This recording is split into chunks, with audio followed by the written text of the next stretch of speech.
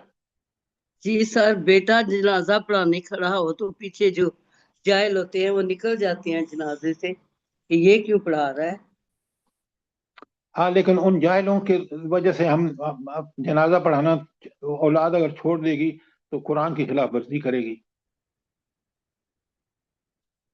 اچھا، اب ذرا بڑے غور سے دیکھیے، ہم الجھ جاتے ہیں تب ادھر ادھر کی باتوں میں۔ تو اب اس ایک آیت کو آپ نے دیکھا کہ یہ آیت کتنی ہماری اصلاح کے لیے، پورے معاشرے کی اصلاح کے لیے کہ اتنی اہم تھی کہ خطبہ نکاح جیسے موقع پر تمام انسانوں کو یاد دہانی کرائی جائے۔ اور کتنے آپ نے ابھی دیکھا کہ اس میں مضامین بیان ہوئے ہیں۔ اور تقوی کا سب سے بڑا فائدہ یہ ہے کہ وہ انسان جو تقوی کی روش اختیار کرتا ہے، تقوی اصل میں اللہ کی عبادت ہی ہے، ایک معنی میں اگر سمجھیں تو اگر یہ انسان اختیار کرتا ہے تو وہ انسان خود کتنا مفید ثابت ہوتا ہے اپنے گھر کے لیے، اپنے رشتہ داروں کے لیے، کیونکہ ان کے حقوق پورے کرتا ہے۔ اور یہ حقوق کی ادائیگی آج نہ ہونے کے برابر ہے، اور آج دیکھ لیں معاشرے کا کیا حال ہے۔ اللہ اکبر۔ کوئی سوال آپ کا آیت نمبر 1 پہ؟ جلدی بتائیں۔ اچھا، اگر آپ کلیئر ہیں، کوئی سوال نہیں ہے، کل بھی آپ کو اجازت ہے، آپ اگلے سر جی دیکھیں۔ ایک تو سر جی ایسا ٹھیک ہے یہ جو ذکر آ رہا ہے وَخَلَقَ مِنْهَا زَوْجَهَا وَبَثَّ مِنْهُمَا رِجَالًا كَثِيرًا وَنِسَاءً کہ نکاح کا مقصد بتا دیا گیا یہاں پر کہ نہیں، دیکھیں نکاح کا مقصد نہیں ہے، یہ اللہ تعالیٰ کی ایک بہت بڑی کمال کی بات بتائی جا رہی ہے کہ اس نے ایک آدم اور حوا کی سے پیدا ہونے والی اولاد میں کثیر مردوں اور عورتوں کو پیدا فرما دیا، اور وہ جو ہے وہ آپ دیکھ رہے ہیں کہ پوری دنیا بھری پڑی ہے۔ تو یہ جو آپ جواب اس کا دلیل دے رہے ہیں وہ دلیل ٹھیک نہیں ہے۔ ٹھیک ہے سر جی، میں نے سوال کیا تھا۔ ٹھیک ہے جزاک سر اللہ۔ جزاک اللہ خیر۔ سر ان اللہ کان علیکم رقیبہ، رقیبہ یعنی یہاں بتایا جا رہا ہے یہ اور کو لفظ 99 ناموں میں سے نہیں آیا، تو سر اس کو ذرا وضاحت کر دیں۔ ایک بات سنیں، آپ جب بھی قرآن میں اللہ کا کوئی نام آئے نا، یہاں رقیبہ کا مطلب ہے کہ نگرانی جو تمہارے ان سارے اعمال کی کر رہا ہے نا، تقوی جس کا حکم دیا اس نے، وہ اللہ تعالیٰ ہے، اور وہ نگہبان ہے۔ اس نگہبان کے جب میں اور دیگر صفات دیکھتا ہوں کہ وہ اللہ کل شین قدیر ہے، بکل شین علیم ہے، اللہ اس کو سینوں کے رازوں تک کا پتہ ہے۔ آپ ان چیزوں کو اس کے ساتھ جوڑیں تو پھر آپ کو پتہ چلتا ہے کہ یہاں رقیب اور نگہبان کا لفظ کیوں آیا ہے۔ آپ سمجھ رہے ہیں؟ نہیں، اللہ کے صرف 99 نام نہیں ہیں، یہ کہ آپ کو غلط فہمی ہے، اللہ کے بے شمار نام ہیں۔ بے شک سر، بے شک سر۔ سر جی جزاک وہ اللہ۔ دعا میں ہے نا، اس میں جیسے پکارا گیا ہے اللہم انی عبدک وابن عبدک وابن امتک، اس میں وہ سب ناموں کا ذکر ہے کہ جہاں جہاں جو بھی نام آئے ہیں۔ کاش آپ نے جس دعا کا ذکر کیا ہے نا وہ ہم سمجھ کے روزانہ پڑھیں۔ سب سے پہلے تو جو بری چیز اللہ کے نزدیک تکبر ہے وہ آپ کے کہ میں خود اللہم انی عبدک و ابن عبدک و ابن امتک والناسیۃ بیدک ماضٍ فی حکمک عدل فی قضاءک اسألک بکل اسم ہوا لک سمیت بہ نفسک۔ سارے نام 99 نام نہیں جس سے آپ نے اپنے آپ کو منسلک کر رکھا ہے۔ بڑی پیاری دعا ہے، کاش ہم یہ دعائیں، ہم نے تو سمجھ رکھا ہے کہ بس مغفرت نہیں، اس مغفرت کے ساتھ اس کی یہ دیکھیں کتنی شان۔ میری اپنی حقیقت کیا ہے کہ میں خود بھی غلام نہیں ہوں، میں غلام ابن غلام ہوں۔ اللہ اکبر، اللہ اکبر. سر جی نام تو اللہ ہے نا، اور پھر یہ تمام صفات ہیں اس رب کی، اس اللہ کی. بے شک تو بے شک. سر میں انہی- الحمدللہ روز پڑھتی ہوں سر، روز پڑھتی ہوں الحمدللہ زبانی. یہ آپ کسی پہ احسان نہیں کرتی، آپ بالکل اس اللہ کی صحیح اپنی پوزیشن اور اس اللہ تعالیٰ کی عظمت اور اس کا مرتبہ اور مقام جو ہے وہ اس دعا میں موجود ہے. بے اور شک میں بے شک بے شک. دیکھیں نا، اگر میں اور آپ پڑھتے نہیں ہیں تو پھر ہم مسلمان کیسے ہو گئے؟ اچھا، اب دیکھیں کہ پہلی آیت میں اللہ تعالیٰ نے کس طرح انسانوں کو تقوی کی نصیحت فرمائی. پھر یہ فرمایا کہ یہ یاد رکھو جس اللہ کے سامنے تم نے پیش ہونا ہے نا، وہ تمہاری نگرانی بھی کر رہا ہے. اچھا، اب آ جائیں آیت نمبر 2 پر. دیکھیں، میں نے آپ سے گزارش کی ہے کہ آپ ان حالات کو دیکھیں کہ جس میں قرآن نے معاشرے کی اصلاح فرمائی ہے. اب یہاں دیکھیں، وہ تو تقوی ہر انسان کے لیے تھا نا، یہاں اب قرآن ان چیزوں کی اصلاح کر رہا ہے جو اس وقت اور اس زمانے میں انتہائی بری چیزیں تھیں. مثلا ادھر یتیم کا ہوا کوئی لڑکا یا لڑکی، اب اس کے رشتہ داروں نے پلان بنانے شروع کر دیے کہ کس طرح اس کا مال قبض کیا جائے، کس طرح اس کی شادی کی جائے، جو بھی، تاکہ اس سے سارے منفعتیں وہ خود حاصل کرے. اب وہ تھا معاشرہ، اور قرآن کیسے اصلاح کر رہا ہے ذرا غور سے دیکھیں.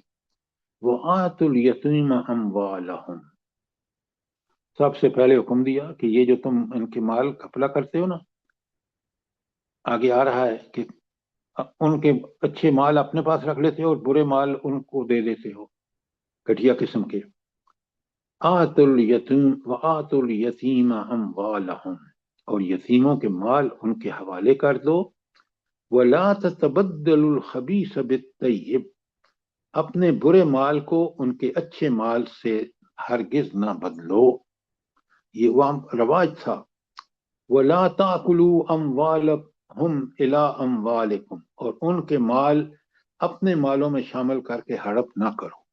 ذرا نوٹ فرمائیں کہ قرآن کس طرح ان کو ان بری رسموں کو ختم کر کے اور عدل و انصاف کے اصول اس کی جگہ قائم اور دائم کر رہا ہے. انہو کان حوبا کبیرا، یقیناً یہ بہت بڑا گناہ ہے. اچھا، بہت بڑا گناہ کا مطلب کیا ہے؟ یہاں پہ مفہوم کیا ہے کہ یہ گناہ کبیرہ ہے اور اس کی سزا جہنم ہے. دیکھیں نا، بڑا گناہ کا مطلب ہے کہ اللہ کی بڑی نافرمانی، بغاوت. تو دنیا میں بھی آپ مجھے ایک بات بتائیں، آپ مجھے کوئی بتائیں کہ جس شخص نے یتیم کا مال کھایا ہو اور پھر وہ دنیا میں پھلا پھولا ہو، آپ یقین مانیں وہ مال اس سوال کے ہی نہیں پیدا ہوتا سر، اس کو اللہ کی طرف سے سزا مل جاتی ہے، تباہی کا سبب بنتا ہے اس کی. لیکن ہم ہیں کہ وقتی طور پہ تھوڑا سا فائدہ دیکھ کر وہ برائی کر دیتے ہیں جس کا نقصان ہمیں دنیا اور آخرت دونوں میں ہوتا ہے. اچھا، دیکھیں کہ یتیموں کے، اور یہ ہے قرآن اس معاشرے میں جس معاشرے میں یتیم کی کوئی قدر و قیمت ہی نہیں تھی. مال لوٹو، لڑکا ہے تو اس کو اپنی مرضی سے اس کے مال میں تبدیلیاں کرو، لڑکی ہے تو اس کی غریب ہے تو شادی کر دو، پیسے لے لو، امیر ہے تو اس کو رہنے دو، خود شادی کر لو، ایک نہیں، دو تین تین کر لو. اب دیکھیں قرآن کس طرح اس کی اصلاح کر رہا ہے. وَإِنْ خِفْتُمْ، آیت نمبر 3، وَإِنْ خِفْتُمْ أَلَّا تُقْسِطُوا فِي الْيَتَامَى، اگر تمہیں اندیشہ ہو کہ تم یتیم بچیوں کے بارے میں انصاف نہیں کر سکو گے، فَانْكِحُوا مَا طَابَ لَكُم مِّنَ النِّسَاءِ مَثْنَىٰ وَثُلَثَ وَرُبَاعَ، تو انہیں اپنے نکاح میں لاؤ جو عورتیں تمہیں پسند ہوں، ان سے نکاح کر لو، 2 3 4 تک.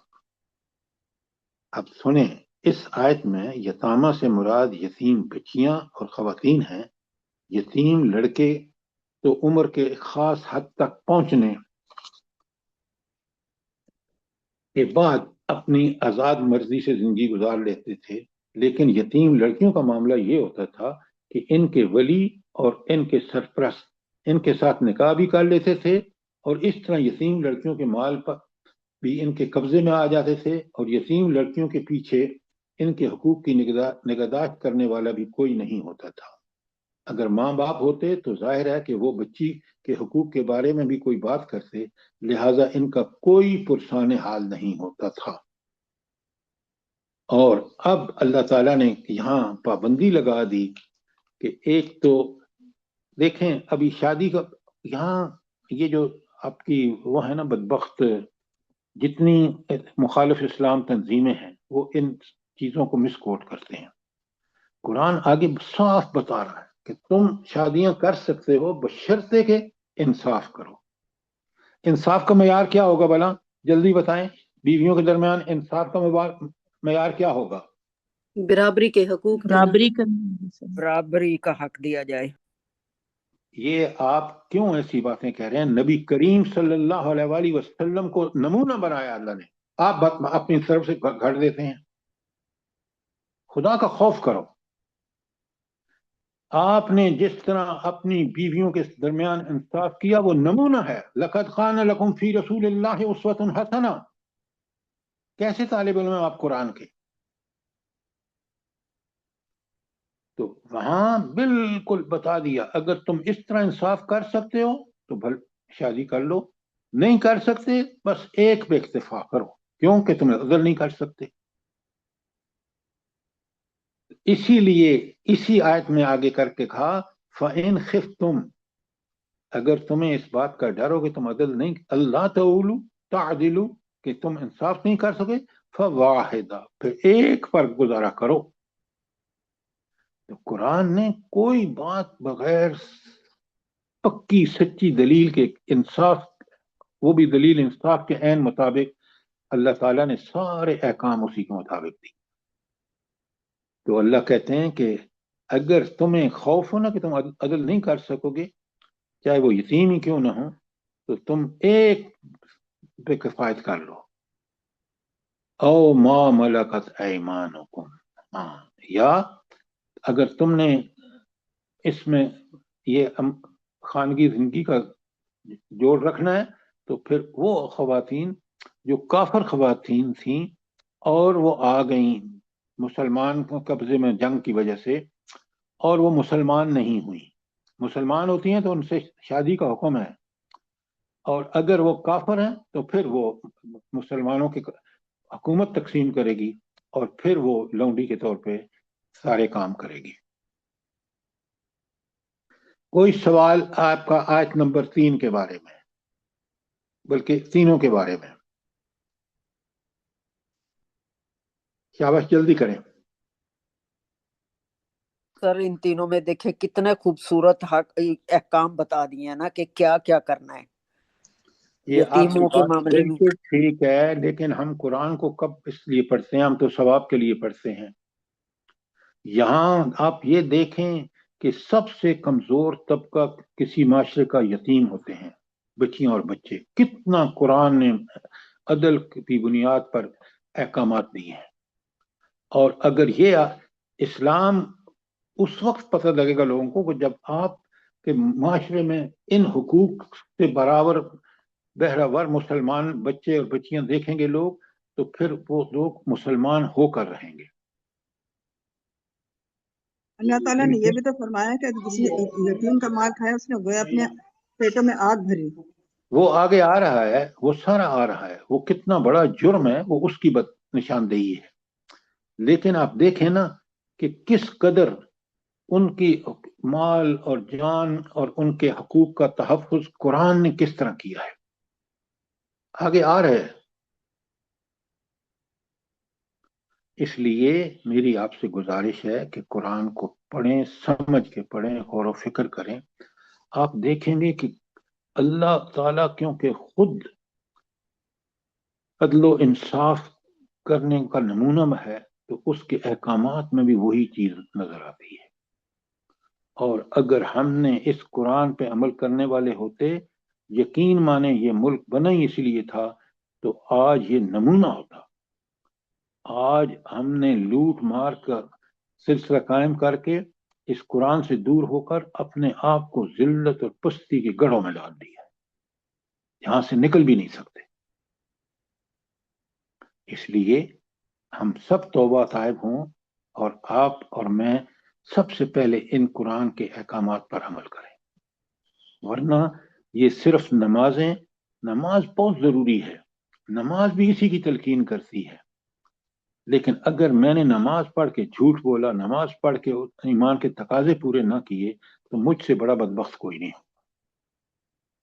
اللہ تعالیٰ مجھے بھی اور آپ کو قرآن پڑھنے، سمجھنے اور اس پر عمل کرنے والا بنائے، تاکہ ہم اللہ کی دنیا میں بھی اور آخرت میں اس کی نعمتوں سے بہرہور ہو سکیں۔ آمین ثم آمین۔ کوئی سوال ہو، یہ تینوں آیتیں اچھی طرح پڑھ کے آئیں، کل آپ سے سوال ہوگا، اور وہ جو ساری میں نے اس کا بیک گراؤنڈ بتایا کہ کب نازل ہوئی، کیوں نازل ہوئی، کیسے نازل ہوئی، اس کو اچھی طرح سمجھ کے آئیں۔